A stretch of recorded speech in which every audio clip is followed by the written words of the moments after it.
This is modern day Berlin, but let's go back to 1970 in an alternate universe. Here, the Nazis won World War II, Hitler never committed suicide, Germany didn't get partitioned by the Allied powers, and where the Cold War never happened. Welcome to Nazi Germania in 1970. This is Europe, these are the lands of the Third Reich, and here is its capital city, Germania. Now, what is the story behind Germania anyway? So in 1945, Germany wins World War II, making Berlin in effect the centre of the world.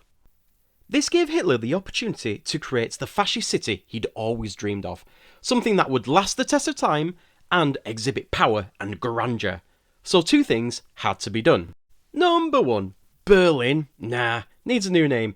After some thinking, Hitler decided on a name that he thought would reflect the power and glory of his new world, a name that would unite his people, so he came up with Germania. Number two, thinking about the monuments of ancient Greece and Rome, Germania needed its own monumental architecture, so Hitler turned to the architect Albert Speer. His plan was to turn Berlin into Germania. He just needed to bulldoze half the city, and construction could begin. So what to see in Nazi Germania? Let's start with the city's Triumphal Arch. At 120 metres tall, the Arc Du Triomph in Paris could easily fit underneath it. In fact, it's so massive.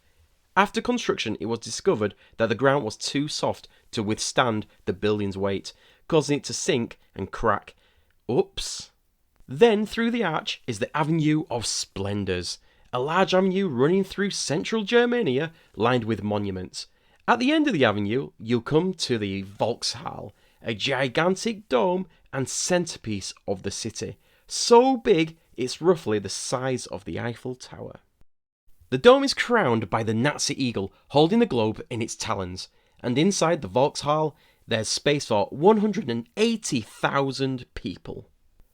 The dome is so huge, it's known to have its own internal weather system, made by the water vapour of thousands of breathing Nazis. This then cools, comes together and forms droplets. It's literally raining Nazi spit. Then head over to Germania's impressive modern airport, Tempelhof. As the world's busiest airport, it's the Third Reich's main gateway to the world. Go see the Reich Chancellery, a hub for world diplomacy and where the empire conducts its business. Don't forget to see the Olympic Stadium. See the Olympic torch ceremony, a Nazi invention. And since World War II, the Olympics have been held here every 4 years. Finally, there's the Mausoleum of Hitler. Originally planned for Munich, it was decided it really needed to be in Germania. Based off the Pantheon in ancient Rome, it adds another large dome to the city's skyline. The roof window, the oculus, floods the building with natural light onto Hitler's tomb, a rip-off of Napoleon's in Paris. And on the 20th of April every year, the Empire celebrates Hitler's birthday as National Day. Always an interesting time to visit. So, what to see outside of Nazi Germania? At Tempelhof, get your airship ticket and travel east, leaving the lands of the Third Reich to arrive at the Empire of Japan. In this alternate Japan, the dropping of the atomic bombs never happened. Japan never surrendered to the US, and like Nazi Germany, they won World War II. Meaning Tokyo is a global city. The empire's colonies are exploited for their mineral wealth. Japan has the world's foremost navy. Anything Chinese related is violently crushed. They even landed on the moon. And after all these decades, Nazi and Japanese relations are as strong as ever. So what are the scores for Nazi Germania? Crazy, impractical monuments and lots of stolen treasures from everywhere. It's getting a 3.